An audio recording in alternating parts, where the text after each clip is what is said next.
السلام عليكم ورحمة الله وبركاته. وعليكم السلام ورحمة الله وبركاته. لو انت اول مرة تشوف فيديوهاتنا ما تنسوش تعملوا لايك وتشتركوا في القناة وتفعلوا زر الجرس عشان يوصلكوا كل جديد.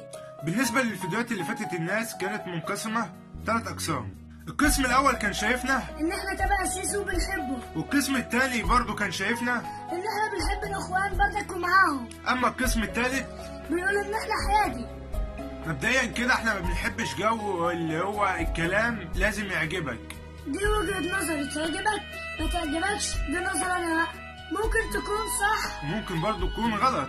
انا بشوف السياسة من وجهة نظري ان احنا نعيش ونشوف حياتنا وقت عشنا. موضوعنا النهاردة عن الصورة اللي منتشرة على السوشيال ميديا بتاعت الست. طبعا زي ما انتم عارفين الفترة الأخيرة الأخبار اتداولت جدا والأخبار انتشرت، والخبر بيجي لنا قد كده اللي بقى قد كده. معرفش اللي هو الخبر بيكون صغير وبيوصل للناس كبير، ولكن المفاجأة بقى أنا الست اللي لفتت كل انتباه الناس على السوشيال ميديا. الناس طالعة بتقول إن الست دي لسه عايشة. أنا شايف أصلا إن هي ما عادش لها ملامح. أنا معرفش انتوا إزاي قدرتوا تقارنوا دي بدي. مفيش أي ملامح وجه أصلا. وعشان خاطر الطرحة اللي الست لابساها تبقى هي؟ لا طبعا. عارفين طبعا إن ربنا قادر على كل شيء، وممكن كل اللي حواليها يموتوا معانا هي ما يحصلهاش خدش. دي طبعا قدرة ربنا فعلا، ولكن طبعا كل ما في الموضوع إن حد حط الصورة دي عشان يستفز الناس، أو عمل فيديو وقال إن الست دي عايشة عشان يجيب مشاهدات كتير، أو نزل بوست إن البوست ده يتفاعل. وطبعا كان أي حد بياخد الصورة وينشرها ويكتب سبحان الله سبحان الله الست دي عايشة إزاي، ولكن في الحقيقة مش عايشة. الست دي أكيد يعني الله يرحمها دلوقتي.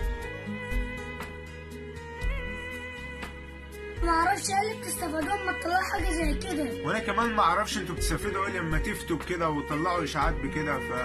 وإشاعات كاذبة جدا. الست اللي ماتت دي لما أهلها دلوقتي يشوفوا الصورة ويشوفوا الكلام اللي حاصل والإشاعات اللي حاصلة دي لو أنت أصلا مش هترضاها على، فكروا في الموقف، بس فكروا في الموقف.